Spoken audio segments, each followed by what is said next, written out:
All right, we live. All right, shalom, shalom. Shalom.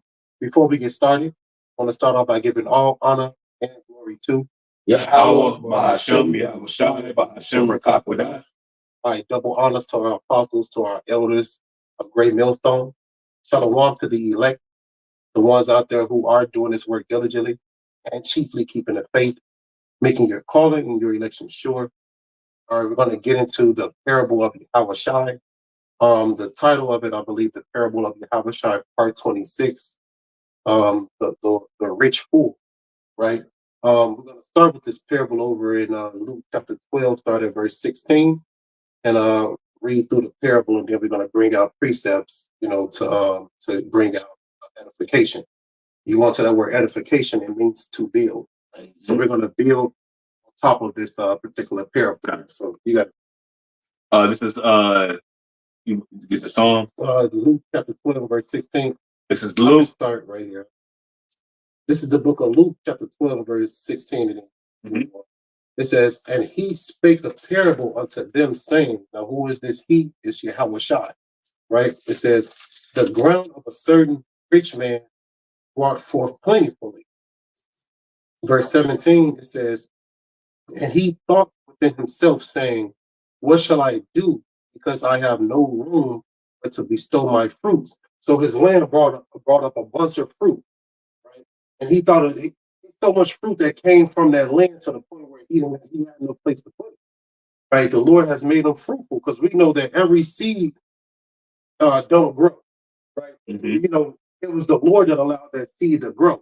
You can plant as many seeds that you want. You can actually germinate the seed as much as you want to. But if the Lord don't have that seed grow, then it's not going to do anything.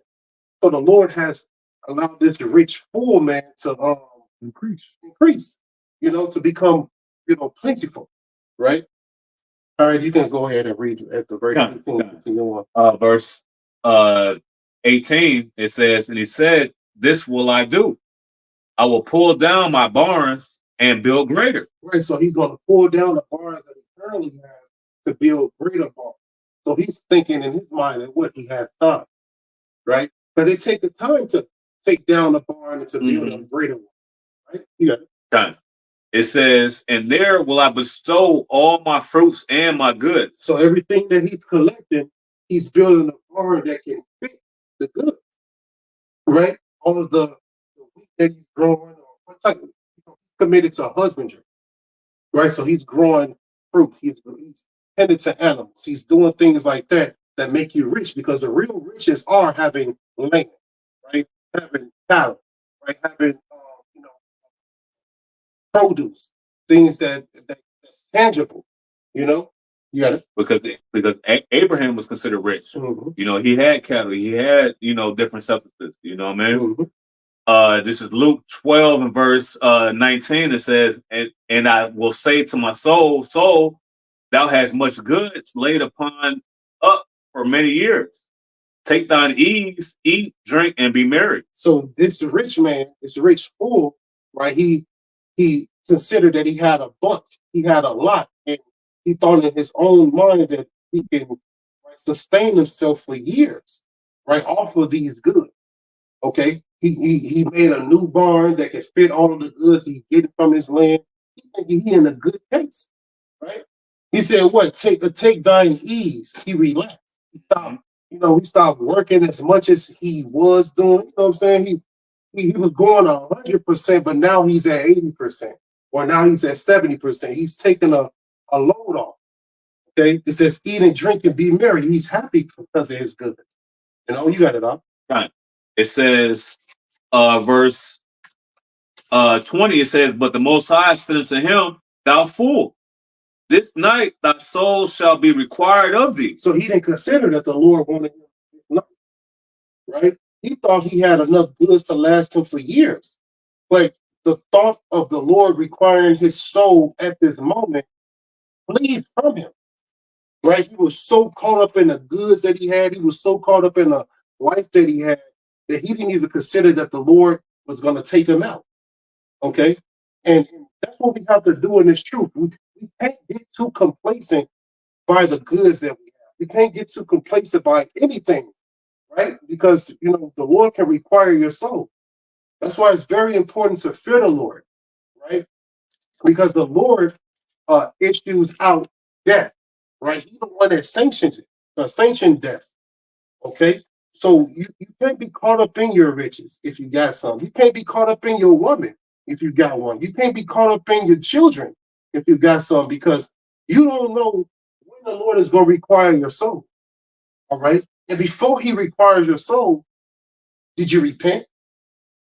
Right? Did you turn to the Lord? Did you ask for forgiveness of your sins? Right? Did you repent today? These are questions that you got to ask, man, because you know the Lord is coming, and He's coming quickly. Whether He come back in your lifetime or not, there's certain things that you have to do in order to get covered by the blood of Yahawashi. Okay, you got your precept. I got a quick. Yeah, this is Saint Matthew chapter 6 and verse 34. It says, "Take therefore no thought for tomorrow, for tomorrow shall take thought for the things of itself." That's right. If you look up right now on Google the world population clock, right, there's so many deaths happening right now as we speak. Right, people are being put to death. You don't supposed to consider tomorrow when it's enough evil in today that can take you out. That's the fear that you got to have of the Lord, man. And the Lord can take you out in the next 5 minutes, in the next hour. So this rich man in this particular parable didn't consider that. You know? Go ahead, what the scriptures say that our life is but a vapor. You know what I'm saying? So this is why we don't put thought for tomorrow. We focus on what's here today, man. You know what I'm saying? Because all these things that we have could be taken away expediently, man. You know what I'm saying? In the words of who's that thing? Morgan Freeman, expeditiously. You know what I'm saying? We watch Legal. You know what I mean? All this is just but a vapor, man. So we hold fast to what the Lord gives us, and we toss away the bullshit of Esau Edom, man. You know? That's right.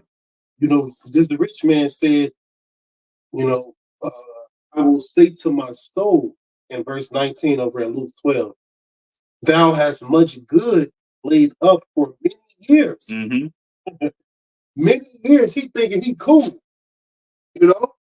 And then in verse 20 it says, but God said unto him, thou fool, this night, right? This night. At this moment, while he's conjuring up these thoughts about building a new barn, while he's conjuring up these thoughts about his good, the Lord is about to take him out.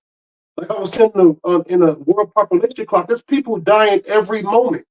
Every 5 minutes, over 1,000 people die at a time. So it shows you how much you got to fear the Lord. You got it. I'm just gonna finish that. Luke 12 and verse 20. 20. Yeah, kind. It says, "But the Most High said to him, Thou fool, this night thy soul shall be required of thee. Then who shall those things be which thou hast provided?" Hey, who that's gonna go to? You know, you're not gonna be here to enjoy it. You know. It's because some also in Ecclesiastes said labor. Yep. One's gonna fuck it up. Yeah, kind. You in the spirit. Jackie Chan said he don't give shit to this goddamn son, man. All right, a lot of these celebrity kids they went to dare in their life, and here you are, you fled a war-torn land, come to America to so-called make a better life for your children, but they're ungrateful, spoiled ass shit, right? And they expect you to leave them some money. When they say, yeah, I said, no, I'm rich. You ain't rich. So yeah, it's a vexation to have all these things that you've done to work for, to leave it to somebody who's gonna fuck it up, man. Well, even Yahawashi said, what about gaining the world and losing your own soul, because you work so hard, you selling your soul to save Esau Edom, and what happens? Now you leave your substance. You work so hard for it to your son. It's a fucking nigger, man. You know what I'm saying? Don't give a damn about the riches, man. It talks about that nigga. You got to get a little bit further Game of Thrones, man. But it tells you about those. You know what I'm saying? That's what. Because why? Because we put our faith in things, in tangible evidence, man. The things that the scriptures talk about that they labor for a corruptible crown, but we for incorruptible. Right? the gold, the silver, all the tangible things in the world don't matter to the elect, man, because the elect know that the Lord is going to provide them something that's more tangible and more evidence, you know what I'm saying, than what Esau can offer, you know. That's why it's very important to you know, put your cares and affections on the things that are above. Because eventually the things that are above, the way things are ran above, is going to be here right on earth, like it says in the Lord's Prayer in Matthew chapter 6, right? So what we're gonna, in the kingdom, we're gonna be able to leave, you know, give our children riches and things like that, and we're gonna know that what they're gonna be able to take care of it. You see what I'm saying? We're gonna be able to give them different pieces of our kingdom, and they're gonna be able to take care of it, man. Right now, you leave riches back to your heir, he gonna fuck it up. You don't have the wisdom, knowledge, and understanding of the Lord, you know, unless you bestow it upon him, and he not a nigga that turn away from the truth, you know, because you'll have kids like that, you'll raise them up the right way, you know what I'm saying? But then it's a spirit on them that causes them to deter. Okay, we're not gonna have to worry about that in the kingdom, you know. You go ahead with that verse 21, and then we can bring out the other things. This is Luke chapter 12, verse 21, and it reads, it's like here. I got it right here. Luke 12 and 21. So is he that layeth up treasures for himself and is not rich towards the Most High. See, that's the point, right? It's not a problem with you laying up treasures. The problem is you're not rich towards the Lord first. You see, by you being rich towards the Lord, he give you all things. The scriptures let us know that if you want to be a king, if you want the kingdom, if you want scepters, if you want all that, first seek wisdom. I'm gonna get that for you. Yep. Go ahead, bring it up. There's Wisdom of Solomon 6 and 21. Start 20. There was the desire of wisdom bring him to a kingdom, right? And that's what we're striving for, because our desire is to elevate and grow in His truth, man. Right? And we know what we're working for and what we're trying to attain. Right? So without us doing the work, then yeah, we're gonna get to the kingdom, but we're gonna be a citizen, a regular citizen, man. We're trying to be a regular citizen right now, man. All right? So if your life being the thrones and scepters, O ye kings of the people, honor wisdom that ye may reign forevermore, man. You know, and that's important because, you know, without the wisdom, they're not going to learn how to reign and how to handle these riches, man. You know, just you know, when they say, Peter talk about what should a nigga do with money, you know. So if you give you know, like I say, you give a broke nigga in the hood $1 million, yeah, he's gonna buy a $300,000 car, you know, a $500,000 crib, and go see Jacob and Julia. He's gonna be broke, you know, pretty quick, man. Well, wisdom, we start to understand, like, oh, I'm gonna put some of this up. I don't need to move the bread and hollow around here, right? You know, I can live in Euclid or, you know, a Wycliffe or something like that and live within my means. You know, that requires wisdom, though, man. You know, even on the small level, you got your check, you know, like worked a little bit of overtime on there, you got your little holiday pay, you know, you're like, oh, no, but you really can't do all that, man. You know, you really can't, you know, and if you got your mindset on things that are carnal, then yeah, when you say a fool of the money shall soon part, man, you're not gonna have the enlightenment, you know, of how to save or how to invest in those things, right? That's right. It's the mindset. You know, they could get riches and give it right back to their enemy. That's why reparations, we don't want that. Because Jake as you go to reparations, it means to repair. Yeah. Right? Jake gonna give it right back to you because their mindset is fucked up. Right? That's what the Lord has given us. He's given us a kingdom mindset. Brothers are returning back to their original mindset where, you know, they were kings, right? They were men of the Lord. They were in a higher stature. Okay, so little things don't move men of the Lord. All right, it's the spirit that moves men of the Lord. No matter how many riches a man of the Lord get, he's gonna always rely on BAHASHAM. Right? Consider Daniel. Right? Daniel was a president under King Nebuchadnezzar. But did he forsake the Lord? No, he was a rich man. Right? Consider what's his name? Joseph. Right? Joseph didn't deny the Lord. He was a rich man. He was second in command of the Pharaoh. You see, so it shows you it's not the money that's wicked. It's the mindset of the man who controls the money. It's for the love of the money. Yeah. That's right. You know, so we got to be very careful about what we're, you know, on what words we use to describe what's more important than the Lord. And 9 times out of 10, or actually 9 times out of 10, but a lot of times it's money and it's what? Your damn girl and your family, man. Because to some people, like having a family, to them is rich. And it is to a degree. Right? But that rich is not equal or greater than what Yahawashi outside have prepared for you, all right, when it's all said and done, man. That's right. That's a beautiful point. You know, these family is rich, richness, money is richness, all these things are richness, right? But when you put all your passion into that, and not putting passion into Yahweh BAHASHAM Yahawashi, you're gonna find yourself in a fucked up situation every single time. What you give your energy to the most is what you worship. Like really, when we're in Esau's kingdom, in a land where there is no God, everything becomes a God. Everything you can worship liquor. You can worship God. You know what I'm saying? Anything out here, whatever you give your energy to, is showing you that if this is what this parable is bringing out. Whatever you put your energy into, if it's not really with the Lord, it's gonna come to naught.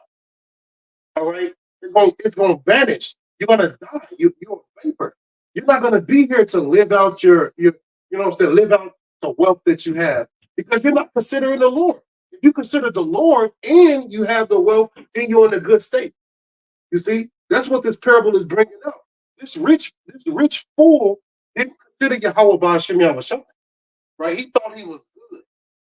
He thought he was cool for the next couple of years, but the one who controlled the spirit required his spirit at this time. Yeah, bro. This is Ecclesiasticus chapter 11 and verse 14. It says, prosperity and adversity, life and death, poverty and riches come from Yahweh BAHASHAM Yahawashi. You know what I'm saying? So that's what it is, because the elect know that certain brothers aren't meant to have certain things, man. You know what I'm saying? Because it could deter them from the truth. So the Lord is always looking out for his men. So poverty and riches come from Yahweh BAHASHAM Yahawashi, man. You know, the things that you want but you can't have is what is already predetermined from Yahweh BAHASHAM Yahawashi that you ain't supposed to have that, man. You know, you got men that have money. You know what I'm saying? And they still 10 toes down. But the same man that if the Lord was to give another man that same money, he would have been a nigga in the world, man. You know what I'm saying? Boasting in his riches. You know, so these things, the poverty and riches, we thank Yahweh BAHASHAM Yahawashi that the Lord has given us food convenient for us, man. You know? That's right. This is James 4:3. So you ask, receive not. You ask amiss, you may consume it upon your lust. And like this elder brother was saying, man, like the Lord don't give you something because, hey, Jake people, you know, a $400 paycheck, man. Man, they pay you $4,000 a week, man. You know, coming from the damn hood or coming from a life of not poverty, yeah, poverty, man. You see, they get a couple checks, bro, and they be like, "Yeah, I'm gonna go to Chicago. I'm gonna do this and that." All right, and next thing you know, like, shit, you know, Saturday night come along, you know, whatever, man. You down to like your last $30, you gotta get through the next 2 weeks, man. You know, and that's why, you know, the elder brother was saying, like, the Lord knows exactly who you are. All right, while you trying to hide yourself from the Lord, hey, the Lord knows why he don't give you no money, man, or why he don't give you a girlfriend or give you a better job. At the end of the day, you want it to be, I don't say it's necessarily wicked, but your thing may lead you to fall out the truth, man. If I could say the one, because the scripture in Sirach, that in a day of prosperity, there is a forgiveness of affliction. You know what I'm saying? So hey, Jake is right where he needs to be at, man. You know what I'm saying? We don't clamor about or covet more than what we need to have to get the fuck up out of here, man. You know? precepts that come to mind. Let's get those precepts Con. that I Psalm saw. 52. Yeah. Con. I got that Psalm 52.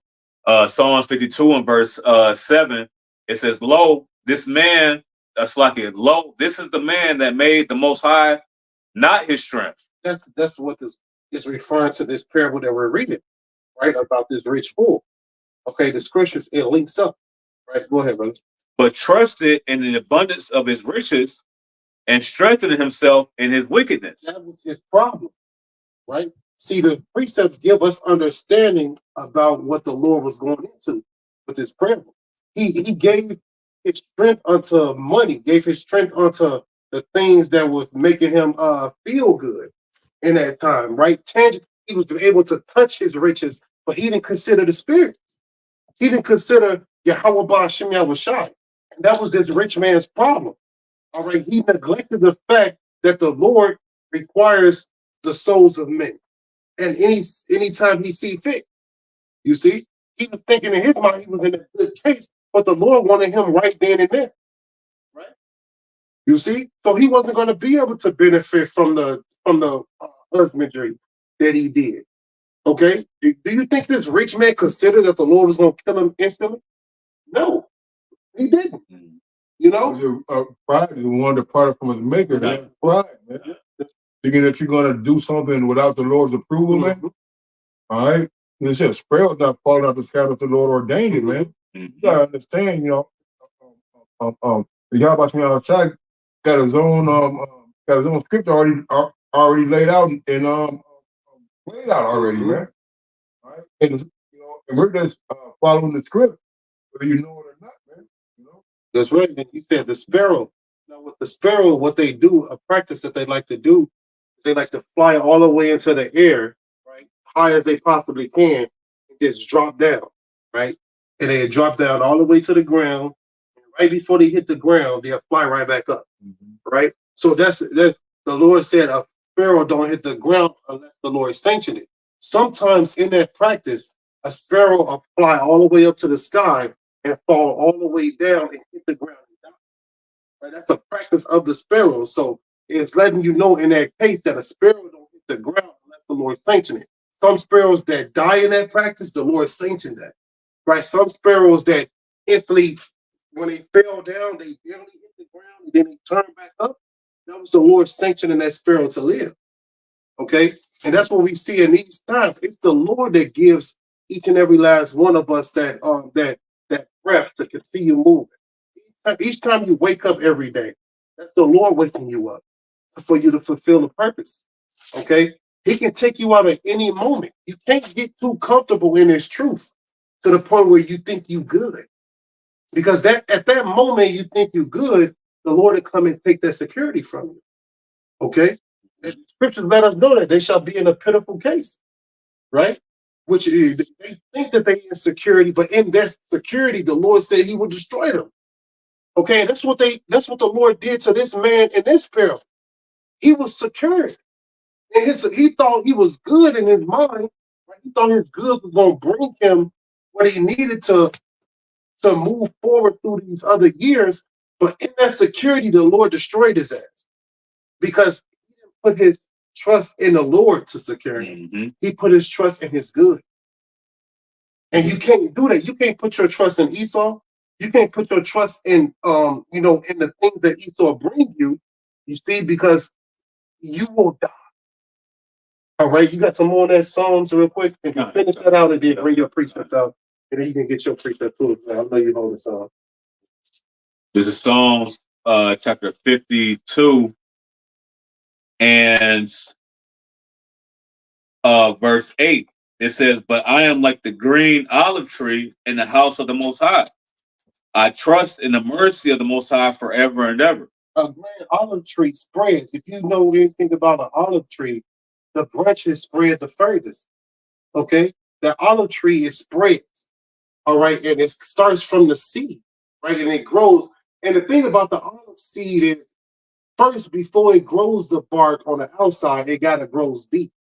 Right? It gotta stretch its roots the furthest it possibly can before it comes out the ground and become that olive tree, right? It's the seed that grows the furthest out of every seed that's on earth, right? So you really have to be planted in His truth in order for you to get those blessings from the Lord. In order for you to be secured from the Lord, man, you got to be planted so that way the whims of doctrine can't knock you over. So that way riches, if the Lord bless you with some money, it don't knock you over out the truth. You see what I'm saying? You got to be really stern and planted by these rivers of living water, man. You can't be tossed to and fro. As soon as something happened good in your life, now you don't even consider the truth. The Lord said in St. John 15, I am the vine, you are the branch. He said you can do nothing without me. So let you know by default, you gotta be rooted to the foundation. You gotta be connected to Yahawashi. So that when these things do come, because the scriptures say it's easy for the Lord to make a man poor man rich. What I'm saying? So we understand Haggai chapter 2, if I'm not mistaken, they're talking about the silver and the gold is mine. The Lord said that. So the money belongs to the Lord. So it's nothing to make a poor man rich. It's about your spirit and what you found, what you're rooted in. Because in Matthew 15, I think it's 13, it says that which my heavenly Father have not planted should be rooted up. You see what I'm saying? So it's like bro was saying, man, it's about the foundation, Yahawashi, being rooted to Yahawashi, so that when these different things come, because they're going to come, every brother has been tempted or have come across some type of situation as such, whether it's whatever the amount is or whatever it is. And we all had to overcome certain things. You know what I'm saying? The only way we can overcome those things is we rooted in Yahawashi, man. Because he's, like I said, St. John 15 said you can do nothing without. I got it, bro. Yeah, bring that up. John 15:4. I'm gonna go down. It says, "Abide in me, and I in you, as the branch cannot bear fruit of itself." Because the branch is connected what? To the tree. Right? Yep. To the root. The branch is the furthest way the tree can extend. Yeah. Right? That's the branch. The root is the deepest it can go. Right? So you being a branch connected to this tree, that's you being connected to Yahawashi. Yeah. And no matter how far you go, you're still connected to Yahawashi. Yeah, the root is the root keeps the tree living. You can cut the top off, but the tree can grow back because the root is still deep and it's nourished and everything. Yahawashi is that root. That's how we were able to grow back as a nation. We was grafted back in, into that tree, into the Yahawashi. The root of David. That's the even with Nebuchadnezzar. You know what I'm saying? Where that stump that was left. Right. You know what I'm saying? To allow Nebuchadnezzar to come back into power. You know what I mean? And Daniel, yep, kind of. Verse 5 is, "I'm the vine, and you are the branches. He that abides in me, and I in him, same bring forth much fruit.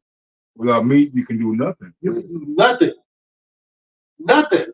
That's what this rich man failed to believe. He thought he was good, but in a sense, he can do nothing. He died.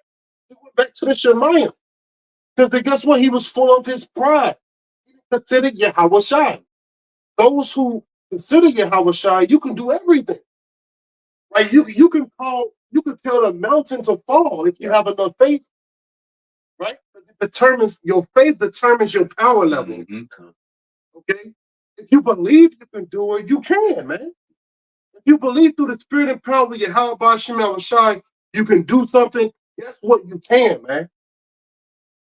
Because even with the Egyptians, when you do the history about the Egyptians and the Hamites, what did they do? They tried to bury themselves with their treasures, with their riches, because they believed that they would be rich in the spiritual realm. You know what I'm saying? And then once they were regenerated, they would come back with those riches. You know what I'm saying? But what are the true riches? The true riches is the knowledge of the scriptures, man. You know what I'm saying? And that's what Jake can't understand or fathom, Yeah, it said this is Matthew 19. I was holding that too, kind of. Matthew 19 and 23. No.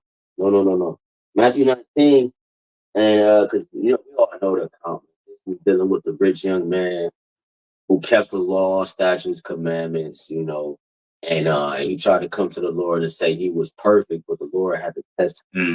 He tested him and he showed him that he wasn't perfect. And the reason why he wasn't perfect is about to explain it. That's what we brought out in St. John 15. This is why he wasn't perfect. Because you can have all the riches in the world, but still not have the spirit of Yahweh. You know, because that let me read it real quick. This is, Matthew 19 and start at 16. It says, and behold, one came and said unto him, Good master, what good thing shall I do that I may have eternal life? See, this account for to show you too as well that Yahawashi knew when he was Solomon. Yahawashi knew when he walked the earth that he was Adam. This account gives you that inkling too as well. You got right, because it's a response. And he said unto him, Why callest thou me good? See, this is the Lord talking. Why he saying such a statement? Because of what the brother said, man. You know, because that's what a high priest does. Remember, Yahweh tried the high priest in the heavens. He had that tone for his own sins when he was these different vessels, right? In the past, like Solomon and so forth, Adam and so forth, right? It says, Why callest thou me good? There is none good but one, that is Yahweh. But if thou wilt enter into life, keep the commandments. He said unto me, which? Yahawashi said, Thou should do no murder, thou should not commit adultery, thou should not steal, thou should not bear false witness. Honor thy father, thy mother, and thou shalt love thy neighbor. So the young man said unto him, All these things have I kept from my youth up. What lack I yet? Yahawashi said unto him, If thou wilt be perfect, he still wasn't perfect. You see, he still wasn't perfect, man. He says, Go and sell that thou hast and give to the poor. Thou shalt have treasure in heaven, and come and follow me. Hey, go ahead, brother. I was going to say, because Yahawashi said, Be perfect as your Father in heaven is perfect. So that means we can be perfect in the sense, in the eyes of in this flesh. And Yahawashi is explaining to him how that is so, because he keeps the laws. He said, I keep the commandments, but so he's like, so I ain't perfect. See what I'm saying? But because he didn't have Yahawashi. You see, the mediator, the intercessor that brings us to the riches of the kingdom. See what I'm saying? So the riches in this carnal life don't have no weight compared to the riches in the kingdom, man. Right? Because Yahawashi is a lot, which is the access, the door to these different riches, man. Right? Riches meaning what? Immortality. You know what I'm saying? Abundance of your family, abundance of knowledge, wisdom, and understanding. You know, and so forth. Those are the riches in which we're talking about, man. I'll talk about we have a treasure hidden in earthen vessels. Right? And these things are not tangible for the outside world to see. Right? And like the brother was talking about how the waters are. Hey, but that's not what the riches are, man. The riches really truly lie inside of you. Right? If that's something that could be a mind out, but hey, I got my riches. No, it's the spirit of the Lord God on you. Right, to understand these scriptures, man, and to have a heart and a mind toward you. How about from the outside? That's why he said you do everything, but there's one thing you don't, but you haven't done. Yeah. They know people, the man's mind are tied to tangible things. It's hard for them to get, hard for them to let it go and to see it just walk away, man. Imagine these houses or whatever, right? And you like, man, you got, just watch the house get up and move away, watch the truck go out there and move away. And those things are hard for people to let go, man. But in the day, like, man, now you ain't got no, you got to pay no rent no more, you got no car note no more. All right, and now you're able to develop, you're able to devote more time to Yahawashi outside, man. That's what he wants. Yeah. I wanted to say that's beautiful points, because what Yahawashi was doing in this account was pointing out that man's God, that man's power that he worshiped. Right? When Yahawashi walked the earth, man, you really got to pay attention to the things that he's saying, because this man thought he did every single thing right. What Yahawashi did was identify the God that man was worshiping, which was that money. Right? So you see, you can't worship whatever you give your power to becomes a God. Right? Becomes something that you worship, something that you devote to. So that's what that man had a problem with. That's why Yahawashi said, okay, yeah, you do all these things, but he identified the God who he gave the most power to, and told him, all right, you can continue on, he's gonna tell him that. But that's what he did. He identified his power. Right? Yahawashi, he was quick to the point. He was direct, and he was an austere man. So you will come to him thinking that you're good, but he'll point out that flaw, that deep thing that you gotta work on, so that way you can overcome to be your greater self. That's what he did with that guy. But instead of him doing what Yahawashi said, he went and turned away. Yeah, you see? He clearly showed a distinction between the two, from himself, Yahawashi, and and the young man, because remember, this is supposed to be the Lord, so this is who I'm supposed to be following. So you remember, Yahawashi came low. He came on an ass, you know what I'm saying? He came from the hood, so forth and so forth, because he was trying to convey a message. Not trying, but he was conveying a message, and what our mindset, which we were supposed to have, enter into these times that was going to come in the future to get the greater things that we were desiring. He had to show you first, this is where your mind had to be, so that these things won't taint your mind. So you can understand the deeper things on why these things exist and so forth and so forth. Because if you keep letting these things have power over you, you will never be able to get to the point where you need to be in order to show your faith. Right? In order to exemplify what you truly believe in. If you let money stop you from being the best version of yourself, then you're going to find yourself in the same situation as this rich fool, whereas this man that the brother is bringing out. You really have to overcome these individual demons in your life so that way you could be the best version of yourself. Yeah, they talk about that in Sirach 27 and the GNT, talking about, like, many have turned the eye, turned the eye for riches and so forth, profit and so forth, roughly paraphrase Sirach 27 and GNT, so niggas turn their eye for the bag if they see some abomination, you know what I'm saying, just so they can keep the bag, you know what I'm saying? So showing you that, like you said, because when you go into a mammon is a theory and deity, right, of God, of money, like money, it's a god of money. So Yahawashi said you can't serve Yahawah and Mammon, meaning you can't serve Most High Yahawah, Yahawashi and money, man, because that is a god, man. He said on his dollar bill. I was just thinking that. So it's like the title says, a rich fool, man, because that's really ultimately what you ultimately come. That's ultimately what it come down to, you being a rich fool, man. You see, you're investing into things. Because remember, it's telling you in Peter talk about the elements shall burn with fervent heat. Bro, the riches in this life is a part of those elements.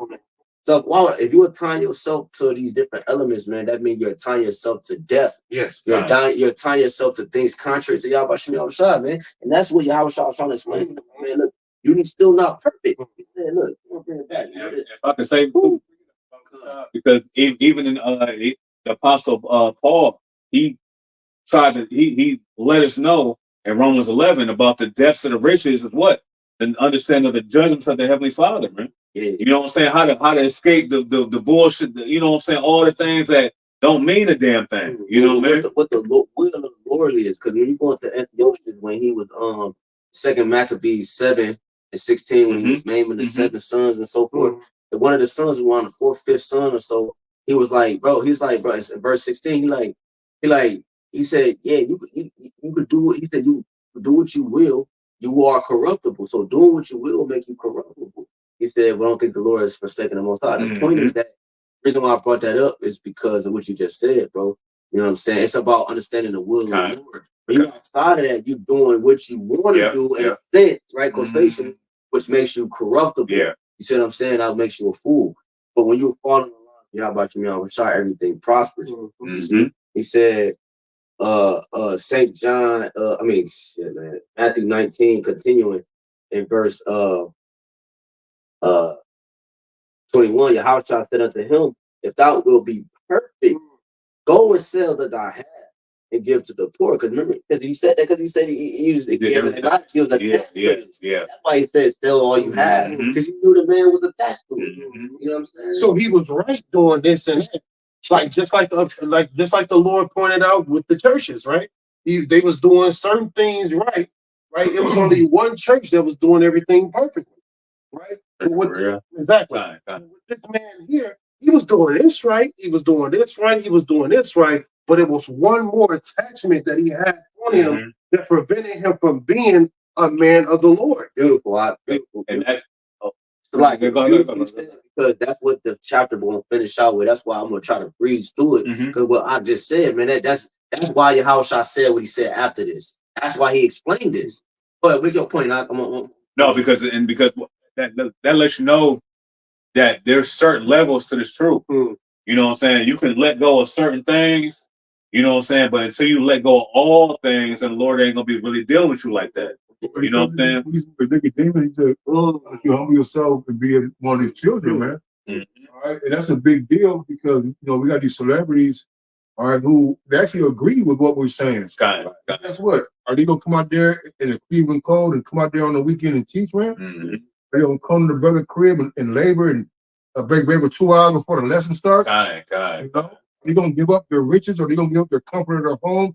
How, brother, man? This is what Yahawashi is looking for, man. The intents of the heart. Yep, exactly. That's just that meekness, that's the serious kind of gift destroy the heart. We understand the heart is your mind, so that's why these it's hard for them to already came from that. Go back to that. You know what I'm saying? But that's what the Lord is requiring, man. You see, like how should a rich man enter into the kingdom? Yeah, that's what it's saying. I don't know books and numbers, man. I know the word. That's because you got brothers in the truth, and Great Millstone I'm talking about. Right? And you got various camps, whatever. But I'm talking about particularly in Great Millstone. You got men, mighty men that have came from that walk of life, from professional sports, professional this, professional that, making a lot of money, man. I'm talking about bands, bro. They say in the world that bag, whatever. Yeah, I know. St. Benji was talking about. I think it was St. Benji talking about that. You know, like saying that because Judas took the bag, whatever. But the point is that that's what the stand in the world is about. That they got the bag, man. You know what I'm saying? So we got brothers that walked away from that to teach the word, man. So it says Yahawashi of Saint Matthew 19:21. Yahawashi said to him, if thou will be perfect, go and sell that thy has and give to the poor. If you want to be perfect, give up this thing. Yeah, you get all this, but give up this thing that's latching you. Yes. That's connecting you still to the world. To death. To death. Like the brother said, you gotta give it all up, man. When you come into this truth, counting up the cost meaning giving your life. Right? And when you do that, you have access to life. Little do you know, you got it up. Bro. It says, and thou shalt have treasure in heaven. And come and follow me. So that means he want to follow. That's why he want perfect. Yeah. It says, but when the young man heard that saying, he went away sorrowful, for he had great possession. Then said Yahawashi to his disciples, now here's a teaching moment. For verily I say unto you that a rich man shall hardly enter into the kingdom of heaven. Again I say unto you, it's easier for a camel to go through the eye of a needle than for a rich man to enter the kingdom of heaven, because of the Most High. Because what the Lord was talking about, I said it is easier for a camel to go through the eye of a needle. What he was talking about was, back in the ancient world, it would be like a small door. You know what I'm saying, where the camels would have to humble down. Because camels got humble. Yeah. So they would have to humble down, crouch down, and go to the door of the city. They had to take the stuff off the back and all that. You know what I'm saying? So he like, man, he said it's easier for a camel to go through an eye of a needle, the eye of the door, the small doorway, than it is for a rich man to enter the kingdom of heaven, man. You see? That's right. And that's a beautiful point that you're bringing up. Yahawashi, he always leave a way out. He said hardly, right? Because you'll have some rich men that do that. Yeah. Right? It took the spirit on them to humble down. Yeah. To lose everything, to go into that eye of the needle. Because if that camel can't fit, you gotta do what? You gotta start taking things off so it can fit. Yep. Right? And that's what happens. The cares of the world, man. Yeah, exactly. Man.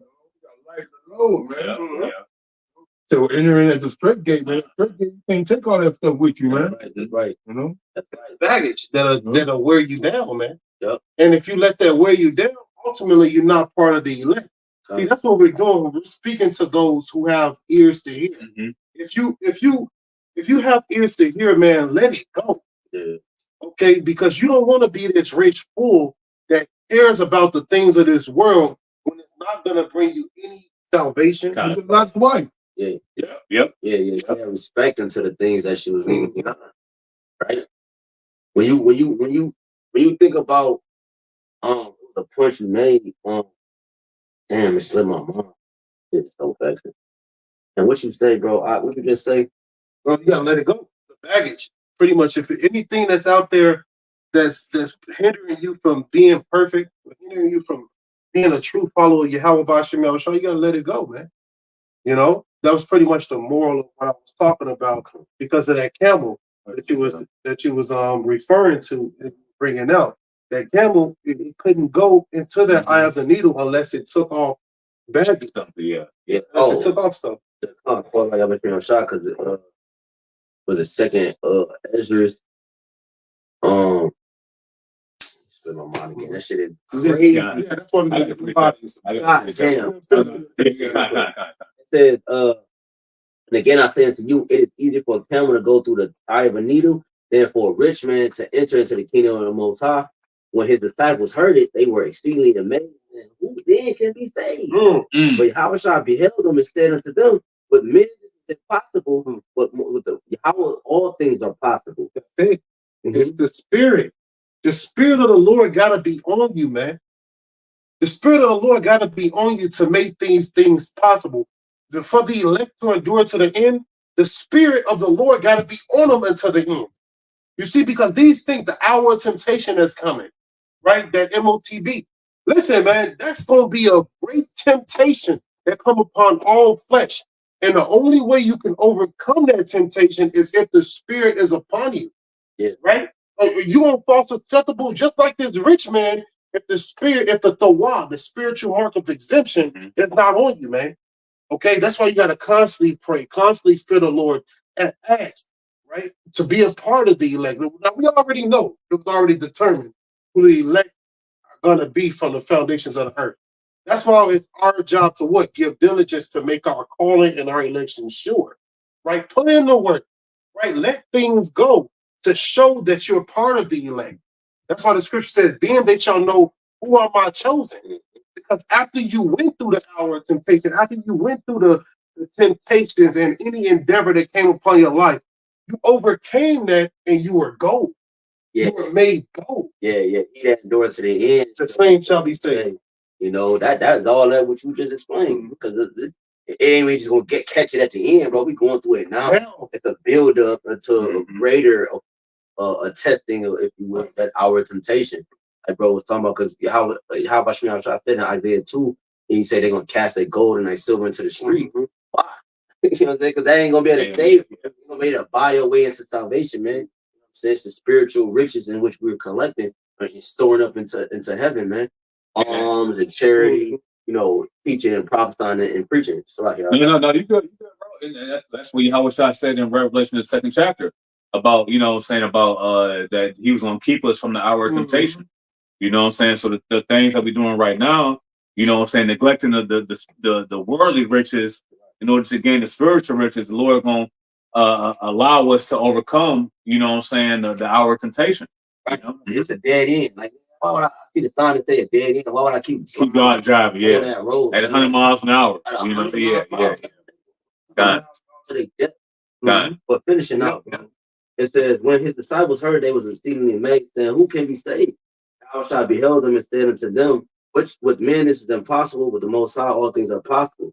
Then answered Peter and said unto him, behold, we have forsaken all, and followed me. What shall we have therefore? And Yahawashi said unto them, verily I say unto you, that ye which have followed me, that's how we be whole, healed, sound doctrine, perfect. He said, in the regeneration and incarnation, each vessel that we possess, when the Son of Man shall sit in the throne of his glory, he also shall sit upon 12 thrones, judging the 12 tribes of Israel. I want to add to that point. Following Yahawashi is not easy. Okay, the apostles, they all suffered, besides Apostle John the Revelator. After they tried to behead him, they, you know, exiled him to a salt mine on the island of Patmos, right? But every other apostle after, you know, every other apostle before that, they died a horrendous death, right? Some apostles was skinned, some apostles was boiled alive in oil, some apostles was hanged upside down. You see what I'm saying? Apostle Peter was hanged upside down. So it shows you following the Lord is really sacrificing your life. It's being a living sacrifice, like Romans chapter 12. There you go. Because you had put that video in the chat. You know what I'm saying? Preacher R. You know what I'm saying? Yeah, this the cost to be a disciple, man. You know what I'm saying? That Yahawashi said that the servant is not greater than his Lord, bro. You know what I'm saying? So how did it? He went through it. We gotta go through it. That's what we say. We say, you know, that's count the cost. That's what we building that third temple. So we counted the cost and what materials is needed and what's needed to build this temple.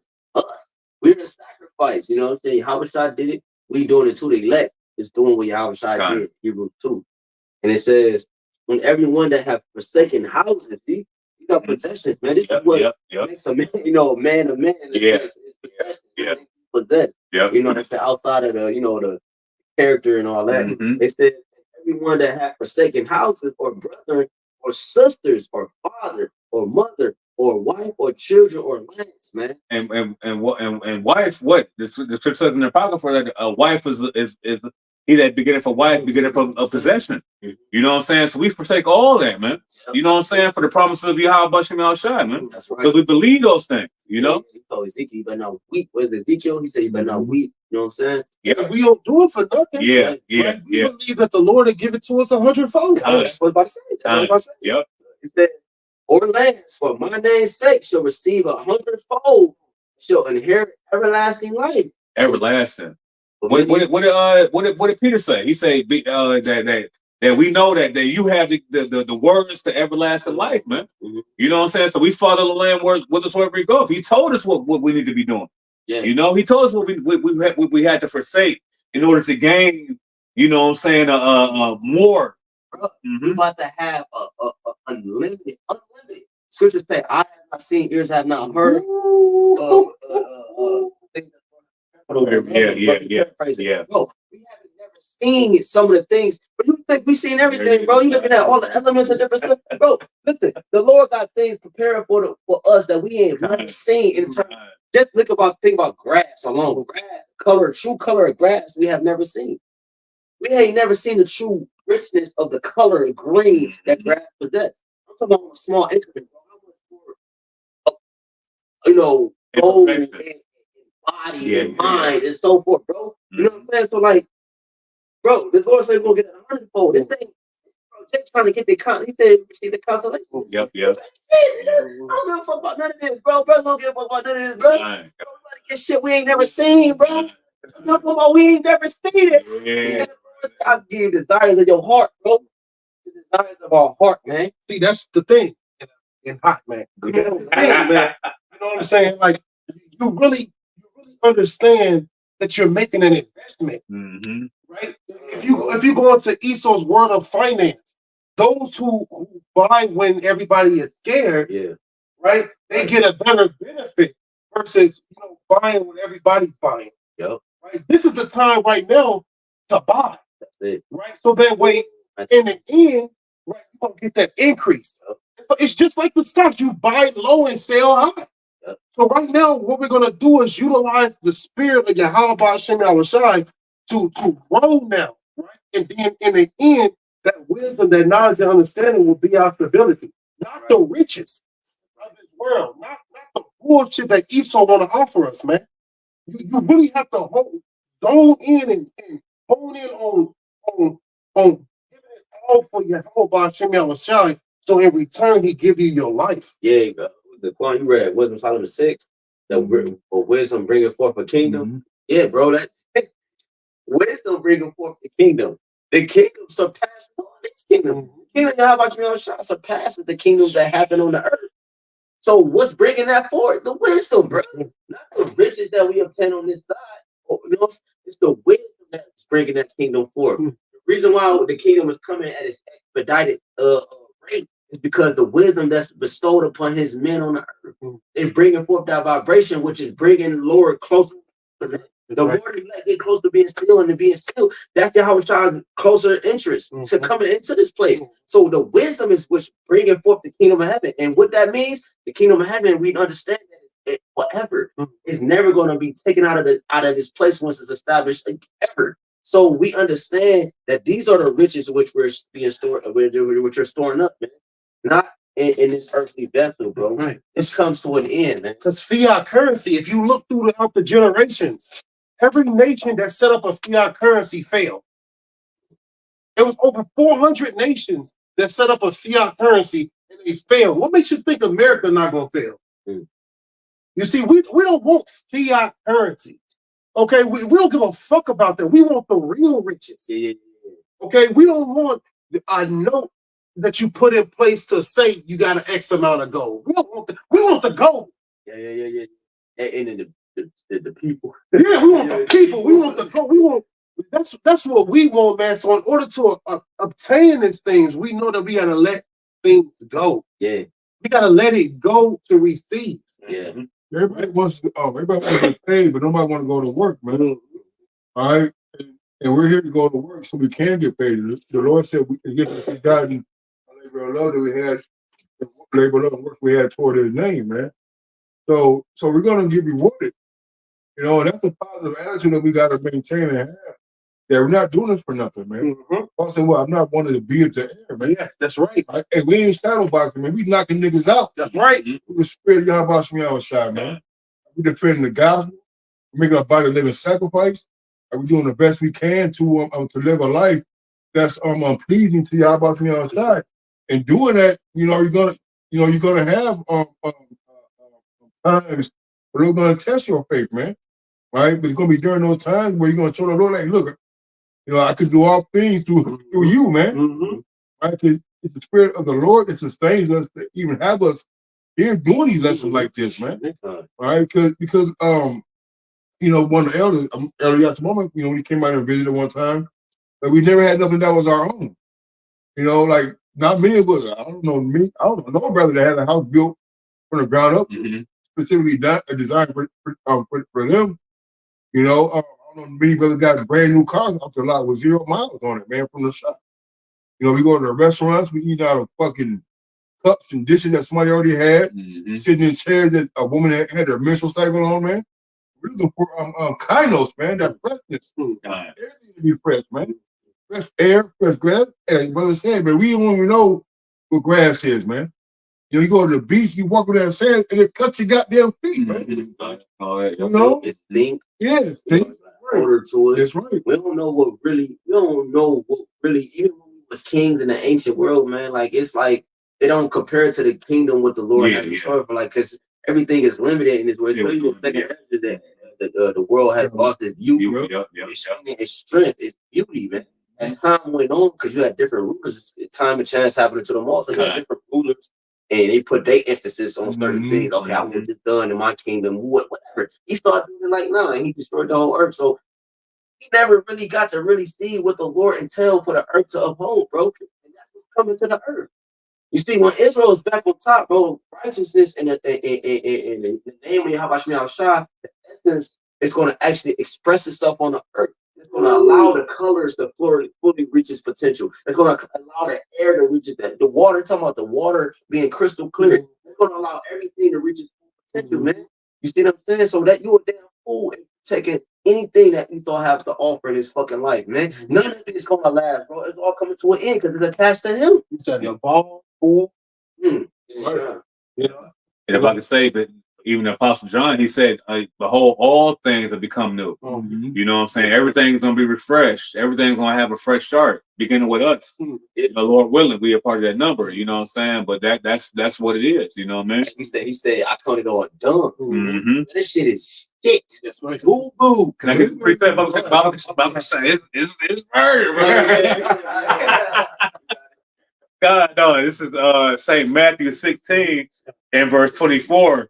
It says, then say Yahawashi unto his disciples, if any man will come after me, let him deny himself and take up his cross and follow me. And it's a lot of things in this world that want to latch itself onto you, man. You have to be able to really disconnect from it, right? It's so many different webs and so many different chains that Esau has committed a diligent search, right? So if you're unchained by the things of this society, the spirit got to be on you. Period. And if the Lord got you in his truth and you're unchained, the spirit is on you, man, because Esau has committed a diligent search to catch you up somewhere. Okay, he sat back, he pondered, he have enough time and resources to go into every avenue and catch your ass up, right? But the spirit of the Lord is upon you, and the spirit sets you free, right? The scripture that is known, John chapter 8 and verse 32. You shall know the truth, and the truth shall make you free. That's what make you free from the attachments of this world, man.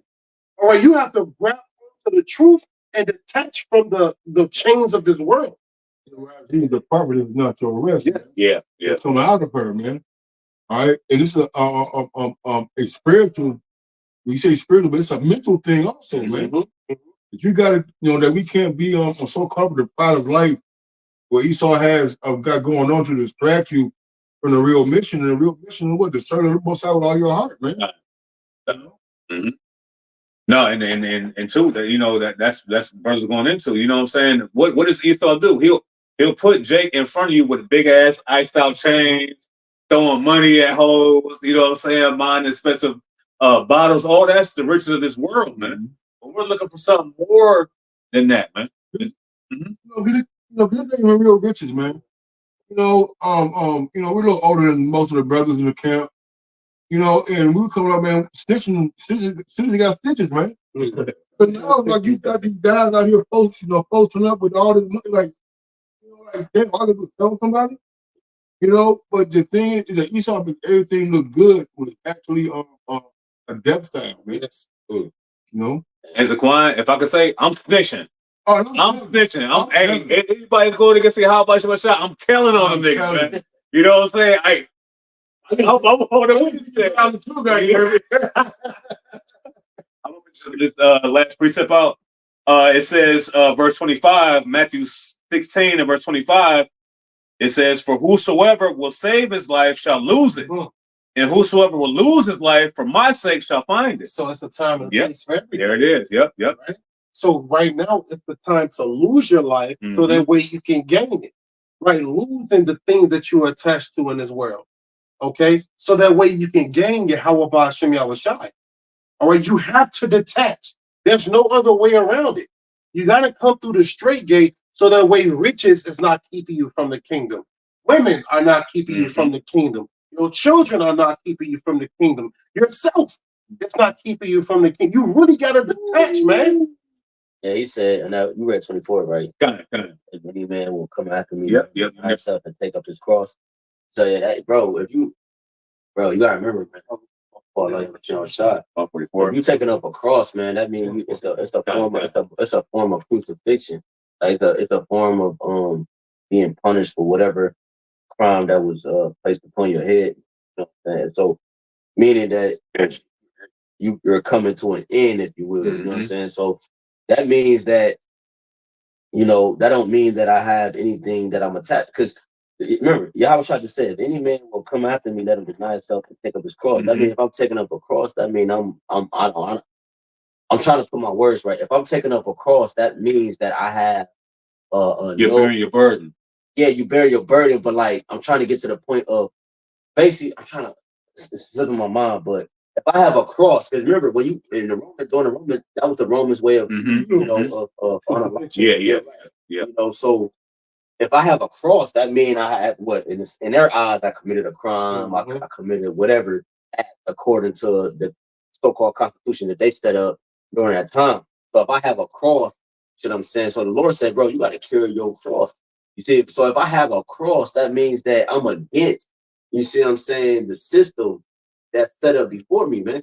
You know what I'm saying? That's what that's saying. You see what I'm saying? So we all have a cross if you actually follow Yahawashi.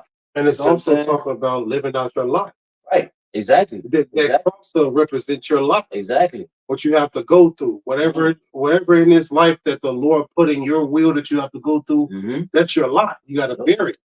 Then Yahawashi had help with his life. Right? There was someone there to help him carry his cross. So that's what the brotherhood is for. The brotherhood is there to help you carry your life. Yeah, right? Bro. We said because we got our own system within the system, bro. We got brothers that's in the herbs. We got brothers that's into fixing cars, fixing homes, clothes, whatever you need, baby food, whatever, man. The brotherhood is we got everything within ourselves. You see what I'm saying? So Esau is gonna try to infiltrate that and break that up. But like nonetheless, like you said, bro, brotherhood is all is a part of that. You know what I'm saying? That's why I said take up the cross and follow me, because this is what's required. We talked about the counting the cost. This is what's required, you know what I'm saying, to gain those heavenly riches, man. You gotta live out your life. You gotta live the lot out, man. And that's play it out. And that's why the Lord told Job and multiple prophets, hey, gird up the loins like a man. You know what I'm saying? This is what we have to do in order to overcome the beast system. Is what? Being a man, man. Yeah. This is what it's, and being a man is what is willingly forsaking things that we hold dear, near and dear. We don't give a fuck about family, bro. You know what I'm saying? We don't because why? Because we know that our acts is going to save our household. Exactly. You know, yep, yep. It's a greater. As a man, you will put away you put aside yourself and what you think for the greater good. Yeah. Right. That's why we in this thing. The real men of our nation, this is the sacrifice that they're doing. Because we see at the end of the tunnel, this is what's needed for us to be at our pinnacle again. You know, a reasonable sacrifice. Yeah, reasonable. Yeah, you know, we haven't gone through. You know, that Romans 12. You know, we don't have a Paul right now going door to door. All right, coming to Cleveland or East Cleveland or whatever, banging on the door of Israelites and snatching them out to bring them, execute them, man. All right, we're not out. We're not out here getting turned in yet, man. Okay, so our burden is light, man. We don't have to. We don't have to worry about people pointing this out and turning this in to the judges yet, man. All right, we have to make sure that we keep these things in proper perspective. We got it easy, man. Yeah, Yahawashi said that. He said, "My burden is light." Bro, you the spirit, bro. My burden is light, bro. Yoke is easy. Compared to Esau, Edom's captivity. Yeah. I would prefer the Yahawashi show's captivity all day. What the fuck is that's the thing, bro? We already, bro. No matter if you over fucking Tyler Perry, bro, you can't. Jay-Z said it, bro. You still a nigga. So like, I'd rather be captive to prisoner to the Lord, prisoner to wisdom, prisoner to faith, than prisoner to Esau, bro. Either way, you're gonna be a prisoner, bro.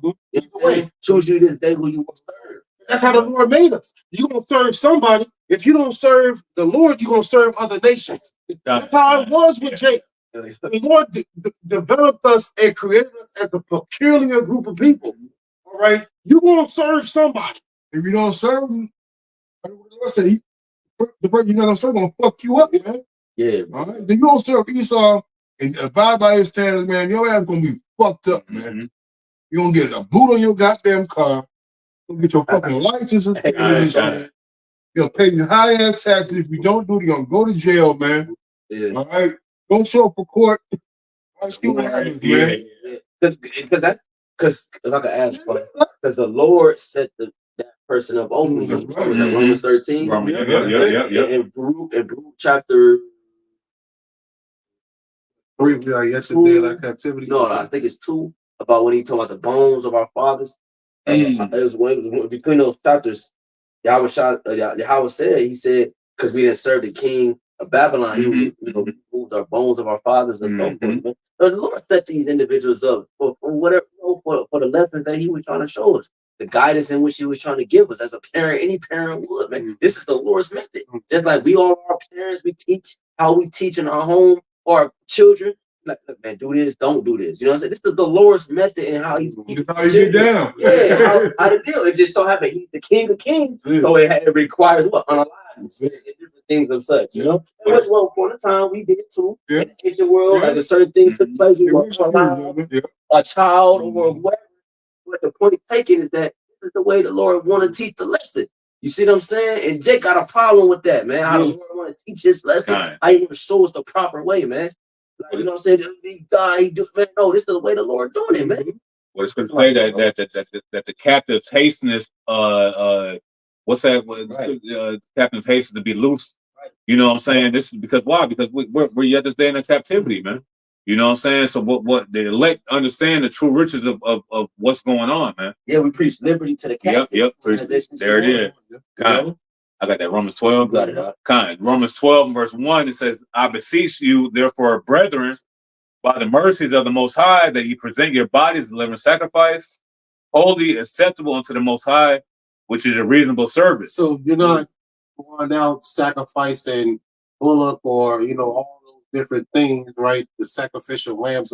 You're not sacrificing that at this moment in time. No, you're giving your life. Right? The Lord don't want those bullocks no more. He don't want that shit, man. Good enough. It wasn't good. Jake was wicked. They go and they know they about to commit a sin and go get a bullock and kill them just for that sin that they know they was about to commit. The Lord don't want that. Yahawashi was that perfect lamb. Okay, that sheep without blemish. Sacrifice once. Right now, the Lord requires your life. Yeah. Just like the apostles gave up their lives. All right? They were sacrificed. That was a living sacrifice. Them giving up their lives. So the Lord wants you to do the same thing. If you're really about the Lord, give up your life. Yeah. Okay? Give up your life for the brothers. Give up your life for the Lord, man. And he will give you your crown of life. That's why we in this thing, man. We're not in this thing to fuck around and put, we're in this thing to get a crown. Yeah. He said precious in the Precious in the eyes of the Lord is the death of his saints, man. It pleased the Lord to persecute Yahawashi. It pleased the Lord to persecute Peter. It pleased the Lord to persecute, all the apostles, man. Apostle John. Even you, man. Paul. Yeah. Hey, man, the Lord is happy when your ass is going through it, That's man. right. What happened with the high school? Mike said, well, I shall bear the indignation of the Lord. Yep. Have sin against them, man. Yes. That's the mindset. Nah, man, because Jake think that the Lord hates you, man. Nah. He wants to acknowledge that you have a fuck up, man. All right? All right. Right now, the Lord got his back turned to us, man. He's angry, he's upset, man. You say, well, I will not cast off forever, man. All right? And the Lord it uses this moment as a teacher lesson, like the elder brother was saying, man. All right? And we got to accept the lessons that the Lord has given us, man. All right? And be happy. He said, where brother Pony take a shield from you, man. Be patient with our change to a Lord's state. Come on, man. And why? Why are we patient with our change to a Lord's state? Because the Lord put us in that state. Right. Right? Every time Jake, look through the course of history and see, every time Jake went into a lower state, went into captivity, what did they do? They repented. They turned to the Lord, and the Lord sent the Savior. He's going to do the same thing in this time, man. Before I said it, man, he said, those who brought the plagues around, plagues upon you, man. Yep. Right? Hey, man, he's the only one that can take them off, man. Definitely. All right? Yeah, Deuteronomy 28:68. No man shall buy you, maybe redeem you, save you. Only the Lord is going to be able to get us out of this situation. He put us in it, man. And that's the problem with this rich fool. Yeah. Yep. Bringing it full circle. He didn't account that the Lord is that power that gave him the riches. That's right. You see? Right. Also, I'm the one that gave you a corn, your flax, and your oil, man. Yeah. All right? It wasn't because you labored in the field and shit. Sometimes people labor, they get nothing, man. Right. He said, most high get it. No precepts.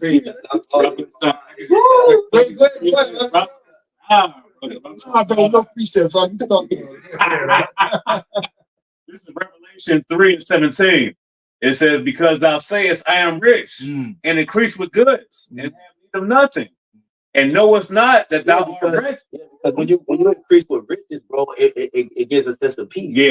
So that's what, we're gonna have peace in the kingdom. We're gonna have an abundance of riches, immortality, and so forth. And one with our Yahawashi, but riches brings peace, man. Poverty brings stress and disease and so forth. The rich live longer than the poor. So it said, can you bring that back out? Revelation 3:17. It says, because thou sayest, I am rich and increase with goods and have need of nothing. That's ultimately what riches bring in this world. Esau has designed everything for you to have no need or want of anything. You know what I'm saying? Like, you could get 3 hearts if you need it. You can get, you know what I'm saying? Whatever you need, if you got the riches for it, bro, you can get it. You know what I'm saying? Which blinds you and keep you separate and further away from your Yahawashi. You know what I'm saying? You ain't gonna call it Yahawashi. Even though I got $1 billion in the bank, let me go to pray Yahawashi because you know what I'm saying, I need another heart. No, I'm gonna go to this doctor in motherfucking Houston or wherever he located because I got the money. Or if I got this committed murder, let me just get his judge $1 million, bro, and I'm gonna walk away. Bro, he just got the judge over you, Yahawashi. You know what I'm saying? So now you don't have no need because you got the riches. Go ahead.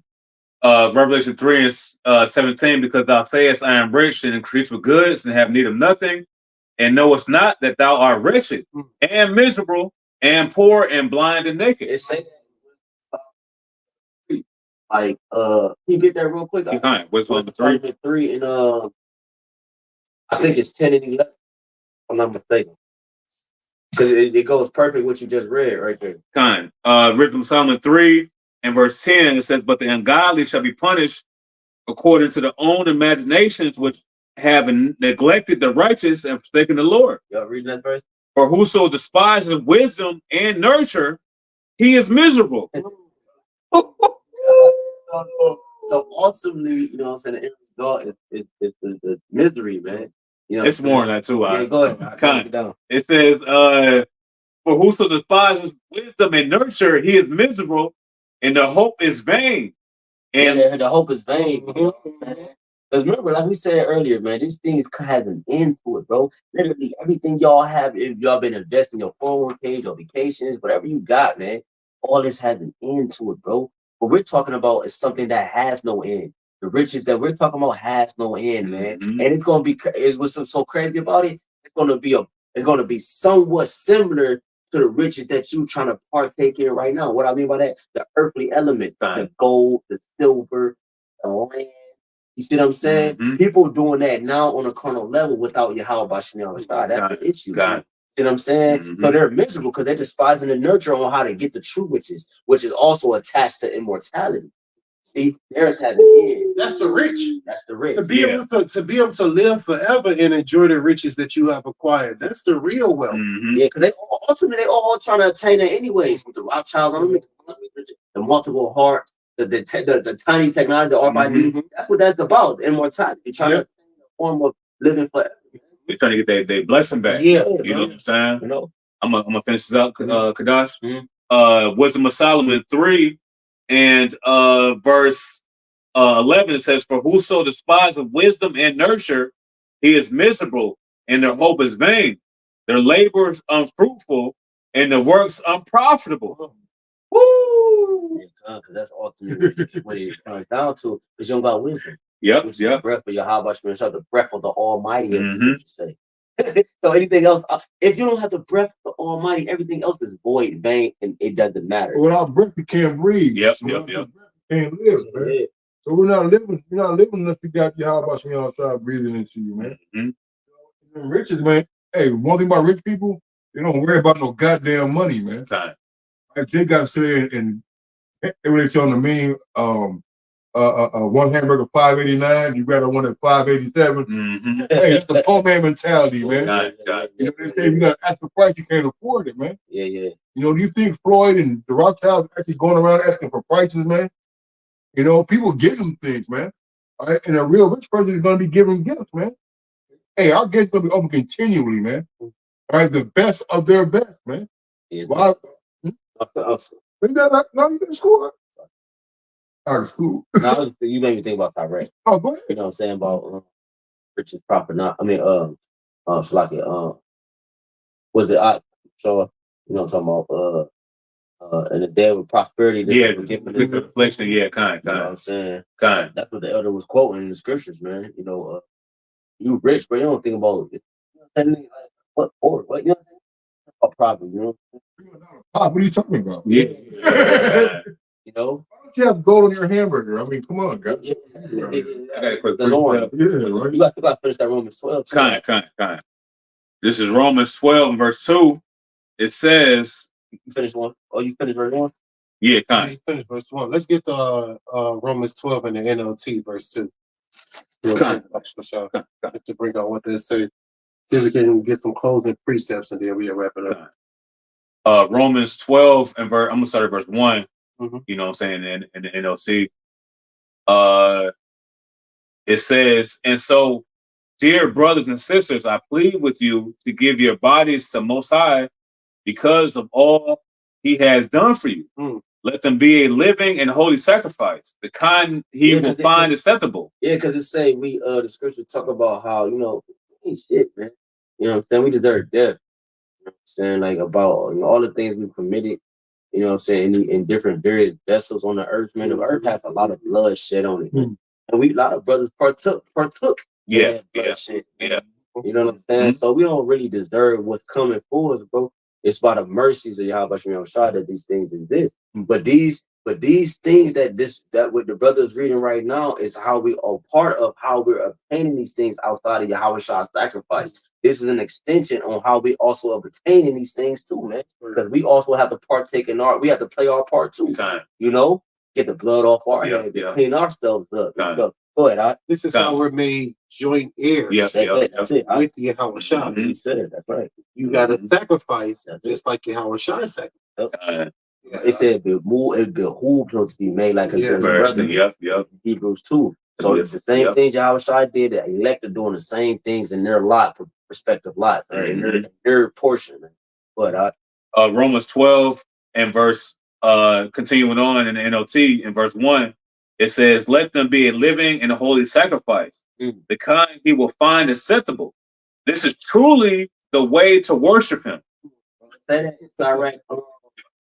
It said that in Sirach 35 that the offering of the just man is acceptable. You know what I'm saying? Talk about the propitiation and different things and such, man. You know, that's what we doing. We giving our bodies. But we ain't got nothing else. We already low. You know, fasting is the lowest we can get, but so we give ourselves a fuck it, man. What we can give the Lord? All right, he made all these things anyway. All right, what are we gonna do with a gold chain? Got it. You know, a fucking Lamborghini. What are you gonna do with those things, man? You know, he takes precious. He takes the sacrifice of his saints very seriously, man. You know, because it's hard for people to leave things that they hold and been brought up to revere so dearly and importantly to let go, man. You know, you got brothers who came in the truth, man, and immediately, I mean, days or two, week or two, and lost, you know, family members, man. You know, children and wives in 10 years, man. You got brothers that lost children. Yeah. Come on, man. What is this is the condition of the battle. That's right. You know what I'm saying? And you got to be willing to believe what Yahawashi said, where you lose children in his faith, you gonna get 100-fold, man. Bro, that's why Romans 15:4. Yeah. That's that, brother. You know, man, that scripture should be brought out a lot more. Man. Things are written aforetime was written for our learning that through patience of the scriptures we might have hope. We read in the ancient, our forefathers and some of these brothers are these men. And we're reading the things that was written down for the times we're coming into. We can know how to maneuver, you know, through the spirit. We wrote this book to ourselves, man. That's what it is. Yeah. So what? Talking about pure remembrance. You want to that's why we heard the voice. We walk with the Lord, man. Just like the apostles did, man. Well, they straightway followed the Lord, man. They were doctors and fishermen, man. Come on, man. Fishermen made like 80,000 in like 3 months out there in fucking Alaska, man. Dropped it like it was nothing. Come on, man. Hey, the scripture say they straightway forsook their net. Straightway, bro. Not. They ain't go home and say goodbye to their wives. Yeah. Let me check my children. They go explain the shit. I'm about to go ahead and follow you out. I'm not coming back. And that's coming the cost. Yeah, man. Yep. There it is. They had the faith that the one who they were following was the one who they waiting for. Yeah, exactly, because they knew he was coming. They knew he was coming. It was a lot of prophets, a lot of shepherds who knew that Yahawashi was coming when he was born. He said, "Let's go see." Yeah. It's talking about it in Daniel the 11th chapter that they were waiting for these prophecies to come to pass, man. You know? To the definition of a Pharisee, it say that in the definition. They say they was expecting a Messiah to come. You know what I'm saying? That's why some Pharisees, not all Pharisees was wicked. There was some that was expecting him, like Nicodemus. Nicodemus was a Pharisee. Okay? And he believed in Yahawashi. All right? Okay. I'm going to continue on in Romans 12 and verse 2 in the NLT. It says, "Don't copy behavior and customs of this world, but let the Most High transform." It says, "Don't copy the behavior and customs." But that's literally like an image. Because when you go into, I forgot, they changed it so much, man. But we go into you go to the word image on like a Google search or something, talking about like the splitting image, or talk about the splitting, the exact copy. You know what I'm saying? So if you copy something, you know what I'm saying? That the scripture is talking about Proverbs as a man think of so is he. Don't copy and be. Don't copy the behavior and customs of the world, man. Meaning, like now you're a splitting image of what the world opposed, man. You see what I'm saying? Because it's death. No, what the Lord say that you go in there, you tear down their images in the island, man, they're gonna be a snare to you, man. You know, so not to be going after nothing else but Yahawashi, man. All right? Because what, man? Hey, this place is full of fucking idolatry. They're full of things to distract you and to veer you off the path that Yahawashi already walked for us, man. He said, don't turn to the left or to the right. Right, yeah. You know? Let's get to some questions. Finish this is Romans 12 and verse 2 in the NLT. It says, don't copy the behavior and customs of this world, but let the Most High transform you into a new person by changing the way you think. Then, because it brings out, like we subscribe to this the KJV as well. You know what I'm saying? But the thank you vocab, we able to, you know, do vocab. We're going through different translations. Okay, that's just a joke that the Apostle Tahar, you know, put out there. But the point is, this NLT is bringing out how you don't supposed to be conformed to the ways of this world. You're supposed to be different, set apart, holy, separate. Okay, and that's what this truth is allowing us to do. But through this wisdom, knowledge, and understanding, you're able to separate and come out of her spiritually first. But then, according to Revelation 18:4, we're going to come out of her physically via those chariots. Okay, but first it starts with the mind. You got to separate from this world. No matter, don't let riches hold you back from getting your crown. Don't let yourself hold you back from getting your crown. Not your woman, not your children, not your job, nothing. Because nothing compares to the kingdom. What we're going to get when we actually present our bodies as an acceptable sacrifice to Yahawashi Yahawashi. Yeah, talk about putting the difference between the holy and the unholy, profane. You know what I'm saying? Versus the unclean. Kind. That it starts right now. You know, bro, Job, man. Yep. Bro, like he got all of it back. Bro. Like double. Yep. Yeah, man. It's like it's simple, man. Makama was just saying that. Like, bro, this work is easy, man. Yeah, it's hard. We understand. We're not taking away from it, man. But it's easy. We just quoted it earlier. How Shai himself said, "My burden is light, my yoke is easy." Yeah. So, and you know, you gotta meditate on the deeper things and why he was saying that, man. Because if you just follow the ways of the Lord, everything gonna make sense. It's gonna be easy. He said, "I hold thy peace. I can fight for you." We ain't got to do shit, bro. We don't gotta prepare. We don't gotta do. It's no way we can prepare. We can't prepare with canned goods. We can't prepare with money. We can't prepare. It's no way we can prepare. Only way we can. Only way we can prepare is by the Spirit. Brother quoted Isaiah 33:6 earlier, man. Wisdom and knowledge should be the stability of our tongue. The fear of the Lord is his strength. It's strength for salvation. Oh my God, bro. That strength of salvation. The treasure. Come on, man. Go ahead. Continuing on in NLT, Romans 12, verse 2, it says, then you will learn to know the Most High's will for you, which is good and pleasing and perfect. So, what is the will of the Lord for you? Right? Figure that out. Is it to serve him or to succumb to the ways of the world? Figure that out. And you will be able to see telltale signs. The Lord will give you breadcrumbs, right? To see which way you're supposed to go. And if you don't take heed to that, you're going to find yourself falling to the ways of the world, man. You really have to pay attention to the breadcrumbs, the way the Lord leading you. He's going to always leave a way out for you. You know, anytime a situation comes upon you, anytime trial or temptation, even this MOTB, when it comes upon you, the Lord going to leave a way out. You have to have the Spirit upon you to find an exit. If you don't, you're going to fall. All right, you're going to fall, man.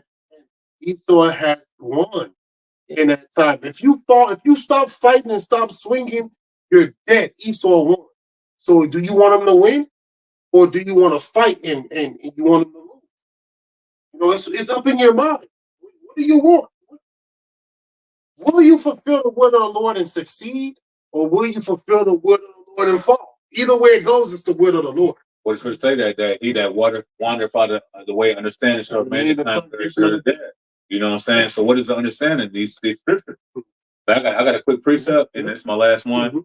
This is 1 Kings chapter 3, and I'm gonna go to verse 12. It says this is the dream that Solomon had, right? It says, behold, I have done according to thy words. Lo, I have given thee a wise and understanding heart, so that there was none like thee before thee, neither after thee shall any arise like unto thee. Because you know, y'all trying to one with Kind. You know, it's really important we get this straight about Yahawashi, because you guys are thinking that Yahawashi is irrelevant, man. Kind. You know, and there are records of Yahawashi in these other nations, man. But Esau's not gonna put it out there like that, man. Hey, Yahawashi record, he done so much. You came and put it in the book, man. Yeah, so what's that, John? Yeah, John. Yep, you couldn't contain it, man. You know, 21. Yeah, kind. He's the only begotten son, man. The only one the Lord made. That's raw as hell. Verse 13, First Kings 3 and 13, it says, and I have also given thee that which thou hast not asked, both riches and honor, so that there shall not be any among the kings like unto thee all thy days. You know what I'm saying? And what are we striving for? We're striving to be fashioned fashioned like unto Yahawah's glorious body, man. You know what I'm saying? So the riches that the Lord bless King Solomon is what we're going to be able to be blessed with. You know what I'm saying? The understanding, the way to be able to teach. You know what I'm saying? To rule. All these things are the Lord is what the Lord is going to allow us to succumb to nations. You know what I mean? It's, Yeah, time. Yep. Yahawashi, Solomon, that nothing compared to wisdom. He knew he had to, in order to become that greatest king, he knew he had to get wisdom first. And that's what the elect are doing in this time. Kind of beautiful. That's beautiful. Remember, Yahawashi said, "Greater than Solomon has come." You know what I'm saying? So, like, he knew that even with he knew wisdom was the first and principal thing. You know what I'm saying? With all that get understanding, roughly paraphrasing, but he knew that wisdom pertains to immortality, righteousness, Solomon, so forth. So he said, but he went through his incarnation for whatever prophecy. But the point is that, like bro just said, man, wisdom was the main topic. Remember, in Wisdom Solomon, I think 8, the 8th chapter, the last verse, talking about it's a gift you can't obtain it unless the Most High give her to you. And something roughly paraphrased. So he knew that wisdom is the first step to obtaining the love of the Lord, man. You know what I'm saying? He said, he loved none but him that dwelleth in wisdom. 7, and wisdom is Yahawashi. But the point is that, wisdom was the first and principal thing. And it wasn't until Yahawashi came on scene as himself where we saw a perfected version of what the Lord entailed for the elect and what the nation of Israel was supposed to represent. Because we're gonna be many Yahawashi, man. Hey, we keep quoting it. Yep. Yeah, kind. Give me grab real quick. Kind. You got a preset? I just got that Psalms. Yeah, you can get that Psalms, and I got this Sirach 33. You want it? No, that's it. You want it at this point? Okay. So get that, and then I'm gonna get this, and then all right. This is that Psalms 39:6. It says, surely every man walketh in a vain show. Surely they are disquieted in vain. He heapeth up riches and knoweth not who shall gather. Yeah, that's what we was going into with this rich man here. Right? The Lord required this rich man's soul. And after the Lord called his spirit back to the Shemayim, he don't know who was gonna who was gonna take advantage of those riches. Right? That's vanity. At the end of the day, you gotta let things go. Fuck the things of this world, because ultimately it's all vanity. At the end of the day, when you put things in perspective, the kingdom of the Lord is at the forefront, right? Because everything else really don't matter. You don't get it all back if you lose it. You see? So that's why you gotta hone in and fear the Lord. It's important. And if I could say, just to back you up, because even in Mark the 4th chapter, it talks about that the cares of this world come through and choke the word and unfruitful. Yes. You know what I'm saying? So it's that understanding of what you have to shun and what you have to accept. You know what I'm saying? But you got to block it, bro. No. Right, because it was that forward thought. God, forward thought. Separate.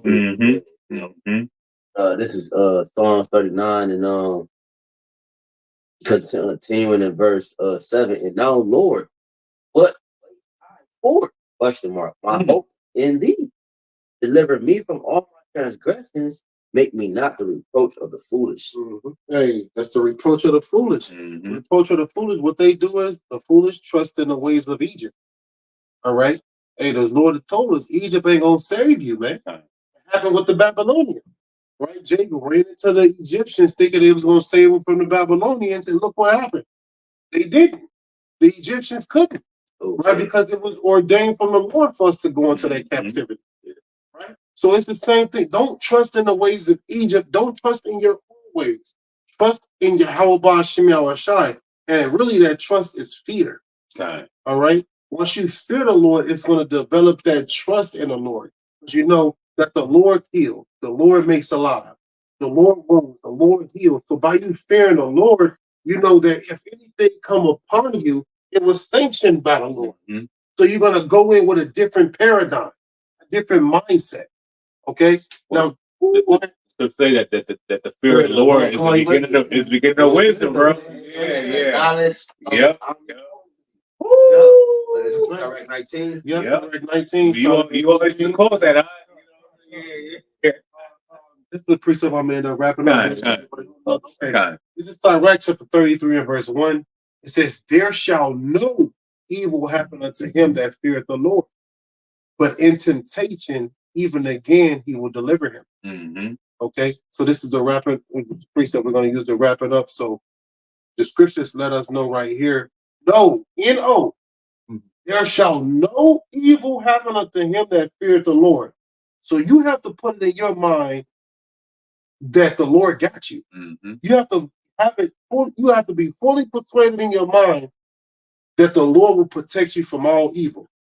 Okay, you have to have that undying faith in the Lord, so that way He can see you through every particular endeavor in your life. Okay, the scripture says no. It didn't say maybe some evil will happen. A little bit. No, it didn't say a little bit. It said no. Evil shall happen unto him that feareth the Lord. No evil. If I can say, because if talk about coming boldly to the throne, yes. This is what we're praying for, man. You know? Yep. If I could go ahead, bro. Because y'all made me think about last point and we involved with We good. It's the spirit. But when I was the apostles walking on the water, and the moment that doubt came in, and so yes, exactly. So it's about that faith, man. It's about that faith. Literally, is about the faith, bro. Like you might have those moments, man, because the flesh will creep in, spirits to keep in, and all that, but bro, the Lord has trained us in the spirit enough where we can combat those different things. Because even Yahawashi was tempted by Satan himself. Because remember, the Lord said, He said, not going to tempt you above your measure. Remember, Yahawashi is the greatest. So the spiritual demon Satan, which is the greatest version of that left-hand side, had to come to him. No other demon, no other spirit could come to Yahawashi, try to get him off his rocker, but Satan. You know what I'm saying? So every spirit and everything you're dealing with is according to your portion, your measure, which means the Lord has a way out. And to add on to your point, when Satan came and tempted Yahawashi, he rebuked them with the Old Testament. But he said, as it is written. So it shows you that Satan knows the scriptures, Yahawashi knew the scriptures, right? He rebuked Satan with the scriptures. So even Yahawashi himself overcame that temptation with the word. So it shows you we got all we need. That's it. We got all we need. That's it. That's how you know we got 100% true. What did he tempt her with? He tempted with food the first time.